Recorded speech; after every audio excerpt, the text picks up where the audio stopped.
Roma Wines presents Suspense.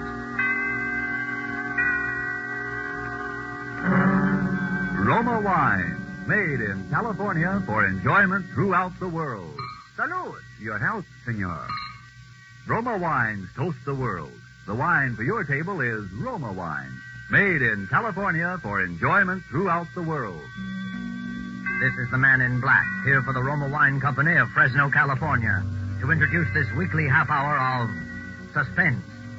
Tonight from Hollywood, Roma Wines bring you Joseph Cotton in a suspense play called Sneak Preview, which tells of a rather remarkable adventure experienced by that noted director of screen thrillers, Frank Henderson. And so, with Mr. Henderson's by far stranger-than-fiction story, as related and enacted by Joseph Cotton, we again hope to keep you in suspense. Go ahead, please, Mr. Henderson.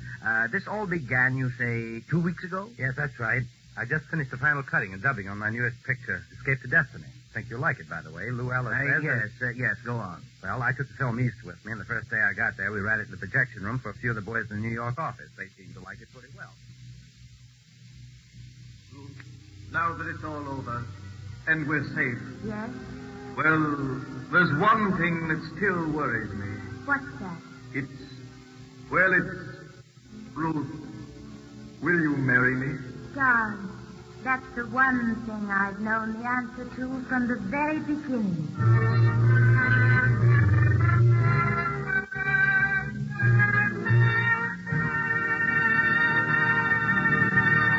Well, boys, there it is. Frank, it is but terrific. It's the best picture you've ever made. Oh, it's great. Great. Hitchcock will absolutely quit. No kidding. You really think so? I do, Frank, honestly. I think it even tops Perilous Journey. Definitely. Solid box office, Frank. Solid. Well, it's all yours, boys. I can't think of anything more to do to it. We might lighten the music a little under that scene in the wine cellars. I'll get it. Hello? Who? What does he want? Okay, put him on. Hello? Yes, this is Frank Henderson. Who? I don't think I know any Captain McNeil. Oh, well, may I ask why the chief of the Security Bureau wants to... I hope there's nothing wrong. I see. All right, I'll be there. Who was it, Frank? Somebody at police headquarters. Police headquarters? What's he want? That's what I'd like to know.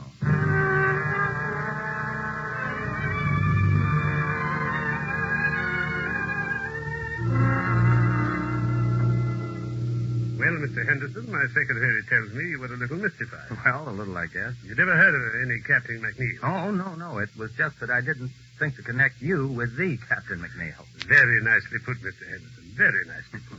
But you don't need to explain. There aren't so many people as you'd think who'd ever heard of any Captain McNeil. An undercover agent isn't very much good if everybody knows him. No, I guess not. Mr. Henderson, when I heard you were going to be in New York, I just couldn't resist meeting you. You see, Mr. Henderson, I'm probably your greatest living admirer. Oh, thank you. I guess I've seen every picture of yours since the first one you directed, most of them 3 or 4 times. I'll have to remember you in my will. You know, you'd have made a first-class professional detective. I'm not so sure about that. There's a lot of difference between fact and fiction, I guess. Not so much. I've always followed the reasoning in your pictures with complete agreement. Well, I'm glad to hear that. Yes, but with one exception. Huh? What was that? I couldn't go along with you there. It was in your 5th picture, Murder in the Morning. You remember near the end of the picture where the killer has the detective and his pal at gunpoint in an empty room? I remember. The friend is allowed to leave. He's helpless anyway, unless... And here was the point. Unless the detective is able to get over certain vital information to the friend in the presence of the killer, but without his knowledge. You remember? Sure. And when the friend is leaving, the detective hands him his hat. Mm-hmm. And inside the hatband, he slipped a piece of paper with the information on it. Is that what you mean? Exactly. And that's where I disagree. Although I realize it probably wasn't your fault. Probably the writer or the producer. Oh, no. As a matter of fact, that was my own idea. It's too simple, too unimaginative, if you'll forgive me the word.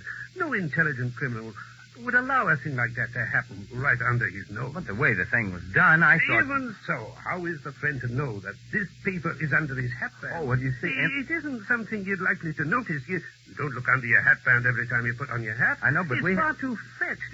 It's not true to life. It's fiction. Excuse me a moment. Hello? Yes? Yes, I see. I'll be down in just a few minutes. Pardon the interruption. Oh, not at all, Captain. I really ought to be going. I've kept you too long. Mr. Henderson, I wonder if you're interested in real crime. Real crime?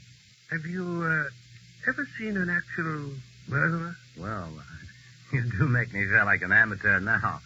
No, to tell you the truth, I never have. Come on, then. It might give you an idea. It's down the hall. As a matter of fact, I've never seen this particular murderer myself. But you know he is a murderer? Sure. Not much like a character in one of your pictures, though. Nothing romantic or exciting. Was he clever? Oh, yes, indeed. His career has been 20 years. There's never been enough evidence to convict him. There isn't even a photograph of him. Here we are. But if you don't know any more than that, what charge are you holding him on? Charge? You don't need any charge when you hold him here. There he is. Oh, dead. Dead, at last. How did he die? Shot in the back. We found him in Central Park. Well, there you are. Gregory Sarko, murderer, spy, drug addict, and about everything else in the book. Know who killed him? Who knows? Who cares? There are plenty of people who would have been happy to do it if they dared. I suppose he had identification on him. Sure. Bank book, wallet, a few inconsequential papers. Is that all? That's all. Oh, a little money, a handkerchief, a tin of aspirin. Aspirin? Sure. Criminals have headaches just like other people. It was aspirin, We professionals may not be romantic, Mr. Henderson. We are thorough. Oh, yes, aspirin. I remember you saying he was a drug addict. So that was all he had on him, huh? That's right. Nothing very sensational or exciting. No clues. What about that bank book? Was it in his own name? Oh, he had a lot of names. Gregory Sarko was the one in the bank book. His own, by the way. Why? Because a perfectly crazy notion has just entered my head. For a new picture? It could be. But, well, here am I in New York. Little time on my hands, and, well, the guy intrigues me, that's all. A dead man intrigues you? His life intrigues me, sure. Finding out more about it intrigues me. What's the difference? The guy's dead. What have I got to lose? Well, now, I don't to say it's likely, Mr. Henderson, but it's possible, just barely possible, that you might lose your life.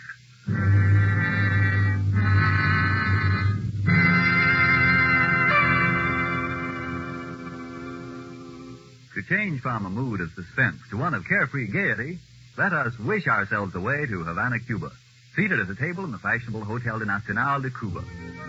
Near us, a group of Cubans are entertaining an American visitor. Our American has just remarked that in point of great enjoyment, the Cuban rumba is one of America's most delighting imported dances.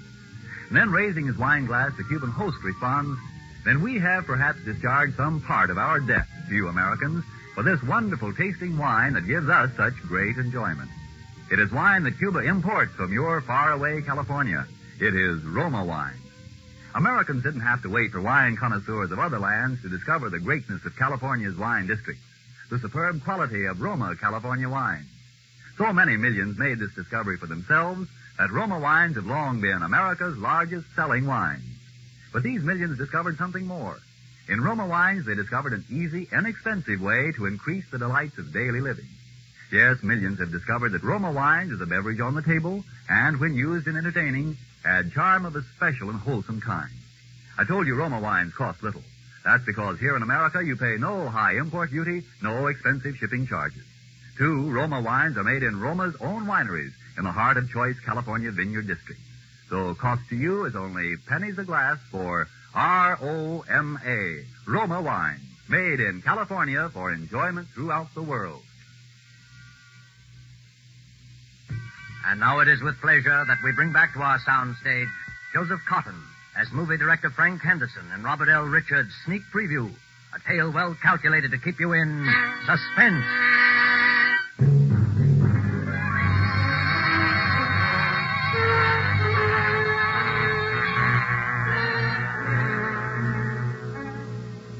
I'm not an adventurous or even a particularly courageous man, and yet suddenly I found myself engaged in what might possibly, as the captain had said, be a fairly dangerous occupation. I pored for hours over Captain McNeil's file on Sarko, even persisting in the face of a sudden and somewhat mysterious reluctance on the part of the captain to have me do so. The next thing I did was to inquire at the bank which had issued Sarko's bank book and found out exactly nothing. I was pretty discouraged and about ready to quit when I went back to my hotel that evening.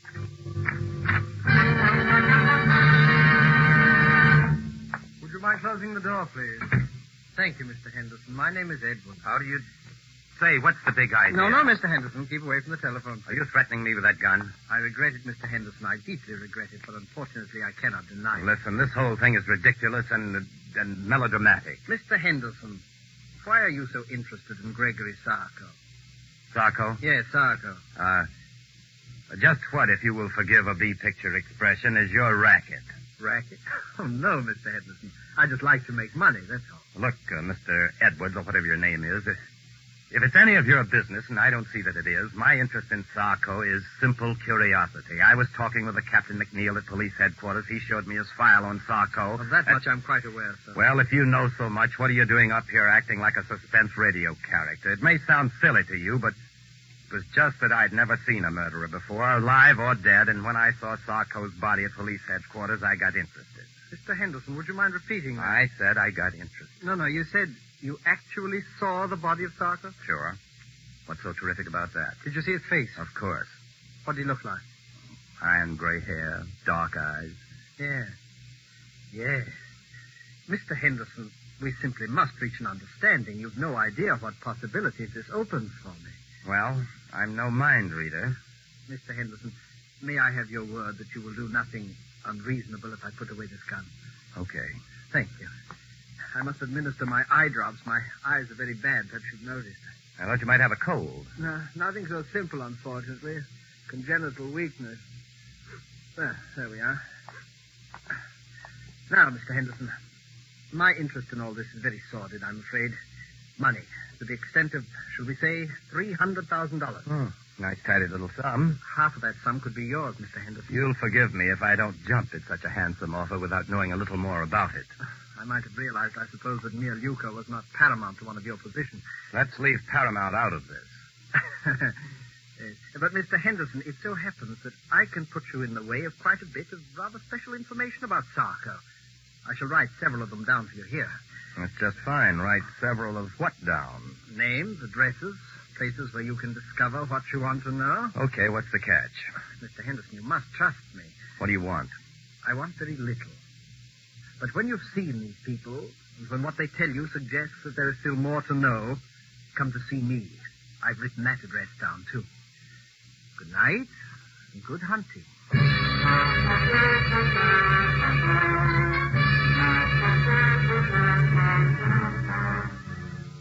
Well, by this time I was so obsessed with the thing that I actually set out to follow the itinerary of the rather sinister Mr. Edwards to the very letter. There was a man serving a life term at Sing Sing. His name was Paletti. Well, it didn't used to be so healthy to talk about Sarko, but seeing he's dead, yeah, I know him pretty well. Did you ever do any business with him? Yeah, we had one little deal. He helped me in some business I had with Senator O'Malley. Remember him? He was chairman of the Foreign Affairs Committee during the disarmament conferences after the last war. That's right, until 1927. Was that the year you and Sarko had your business with him? Oh, that's right. That was the year he was assassinated, wasn't it? Yeah. It was quite a coincidence, Mr. Henderson. Quite a coincidence.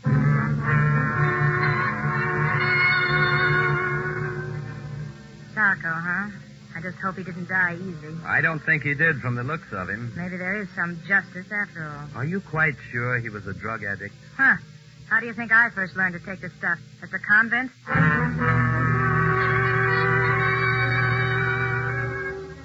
Yeah. There is one guy who might talk. I've never seen him, but they called him Eddie the Greek. He used to hang around Doyle's gambling place.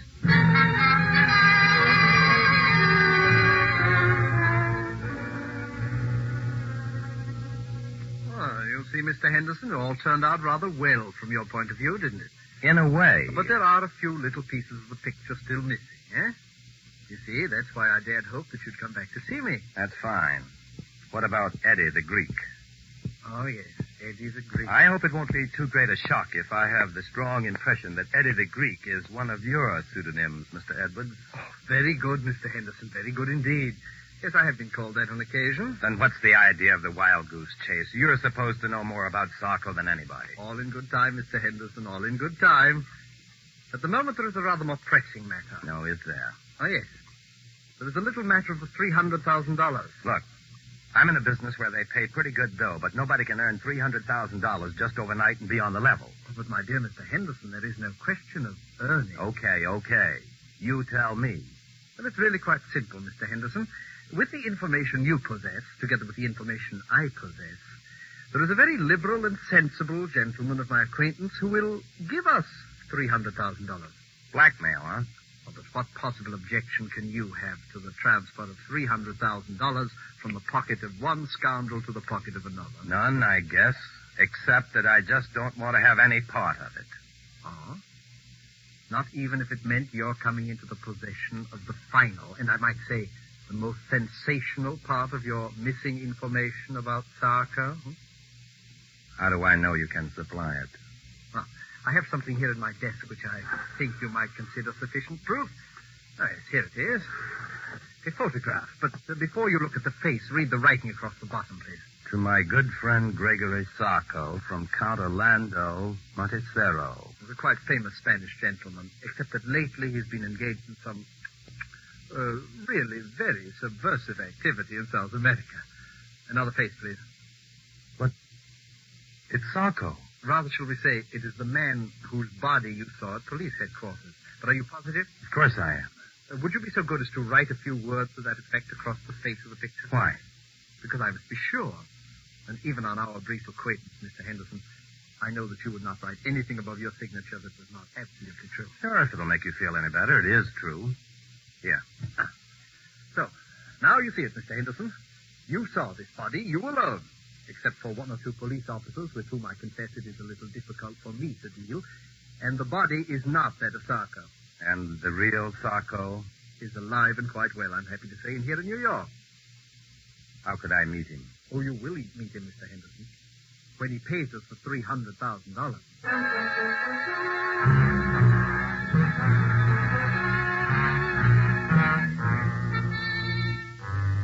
By this time, I had to go through with it.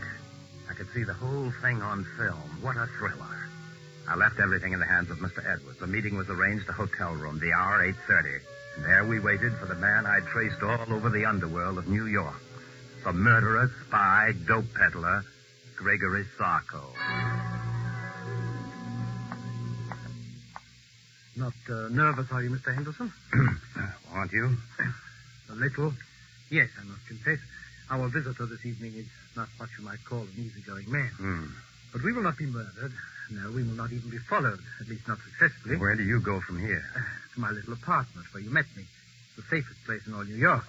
You don't mind if I catch up on my notes while we wait? Your note? My private file on Sarko. Oh, of course. You know, Mr. Henderson, sometimes I fear that you might think that I've not been quite as candid with you in this matter as I might. There are one or two little things, aren't there? Your own connection with Sarko, for instance. Naturally, but I honestly believe that once you just... Will you stand by the door, please, Mr. Henderson? Open it when I give you the word. You have to put that gun. There will be no shooting. This gun is just in case. You may open the door now, Mr. Henderson. Come in. Captain McNeil. Surprised to see me? Naturally he is. But an appointment has been carefully arranged for Mr. Henderson to meet the arch-criminal Sarko. And when... Evening, gentlemen. Captain McNeil. Surprised to see me? Naturally he is. When an appointment has been carefully arranged for Mr. Henderson to meet the arch-criminal Sarko. And when that arch-criminal turns out to be none other than the illustrious Captain McNeil, naturally. Oh. I sort of wondered how you managed to get yourself a part in this little drama, Mr. Henderson. Now I know. Well, would you mind awfully explaining it to me? If I were to tell you that I am not Sarko, but rather that your confederate, Mr. Edwards, is Sarko, would that help? Oh, I'm truly sorry, Mr. Henderson. It seems my fate to be forced from one deception to another. Then you are Sarko? In a word, yes. You see, Captain McNeil would scarcely have acceded to my request if he'd not feared that a third and highly respectable party were also privy to our little secret. After all, there would be ways of dealing with Sarko, but a well-known motion picture director, that would be another story. By the way, Captain, did you bring the money, please? I did. How convenient to deal with a police officer who also happens to have a large private fortune. Don't you want to count it? Oh, I can see it's close enough. Listen, Mr. Edwards. If you think you're going to get me to play cat's paw for you, you're... Mr. Henderson, you forget that I have your signature on the photograph of that man whom the good Captain McNeil mistakenly killed. You see where you fit into the picture now, Mr. Henderson?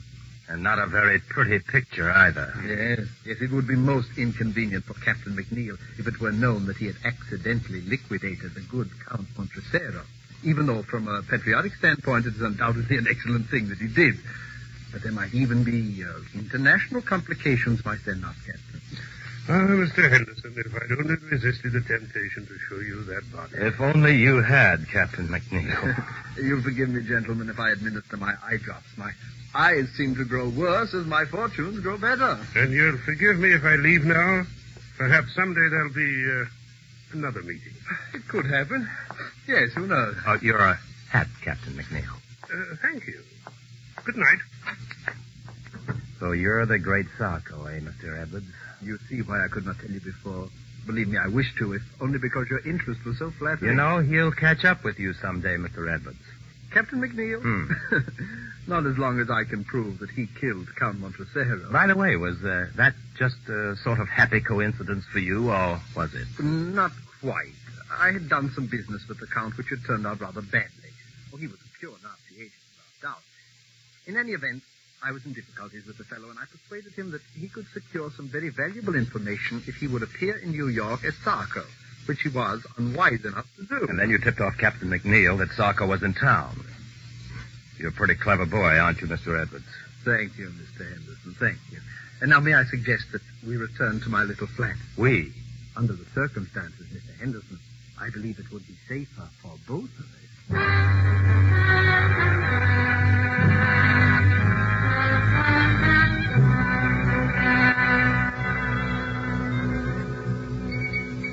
Do you like your drink, Mr. Henderson? That's very good. Thanks. Mr. Edwards, I do wish you'd put that gun away. Oh, yes, the gun. Mr. Henderson, I've been trying to think of a way out of this dilemma all evening. I would have liked to spare you this last little deception. What little deception? I'm going to have to kill you. Oh. I am sincerely sorry. You've been a most pleasant companion, but knowing as much about me as you do... May I finish my drink, please? Oh, but certainly. And now, if you'll excuse me for a moment, my eye drops are in my coat in the hall. Oh, by the way, it's useless to try to escape, Mr. Henderson. This is the only way out, and the windows are barred with steel shutters. Thank you for the information. Edwards! Edwards! Dead. Captain McNeil. I take it that someone has just liquidated our friend Sarko, or Edwards, as you prefer. So it would seem. Did you see it happen? No. Did you have much trouble finding your way here? None whatsoever, Mr. Henderson. I'm afraid I have a little confession. You don't need to. But I do. You remember the matter of the information on the piece of paper slipped under the hatband? The thing in your picture that I disagreed with? I remember. I apologize. It's a highly practical device. Highly practical. Well, perhaps it wasn't made clear enough in the picture that the paper was rolled up into a little hard ball. I suppose it hurt your head when you put your hat on. It did. And I found the address of this place when I removed it. You'd make a fine detective, Mr. Henderson. By the way, how much have you known? You know, I'm kind of surprised myself. Quite a lot, as a matter of fact. You knew about the body I showed you? Well, I was pretty sure it wasn't Sarko, a drug addict who takes the precaution of carrying aspirin for his headaches, would certainly carry his favorite drug, too. I used that in a picture once myself. Don't you remember the Blue Canary? So you did now. So you did. I should have remembered. And I suspected Edwards because of the eye drop. There was nothing the matter with his eyes. His particular brand of drug works on any mucous membrane, including the eyes. Mr. Henderson, you're all right. And just what are your immediate plans? Well, I'd kind of like to get out of here. Now, what about the money and the photograph? Don't let it worry you. The money and the photograph are safe. I kind of thought so. And I suppose we can safely leave to the regular police force the question of who killed Sarko. I think we can. If I knew who, I'd sort of like to thank him. He did save my life, you know. And if he knew you, I'm sure he'd want to thank you as well, because, in a way, you also saved his life.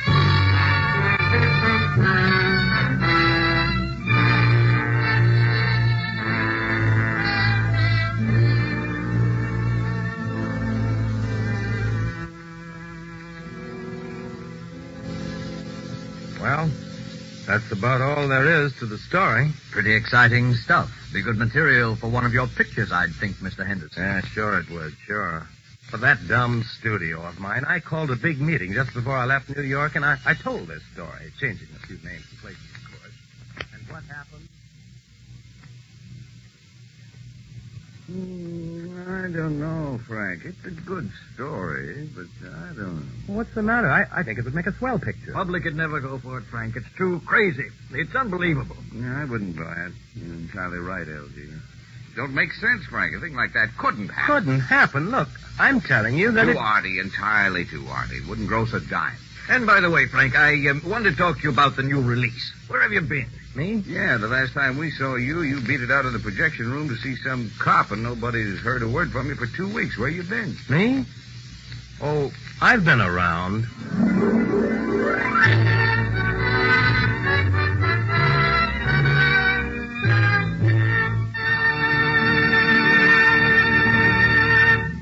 And so closes Sneak Preview, starring Joseph Cotton, tonight's tale of suspense.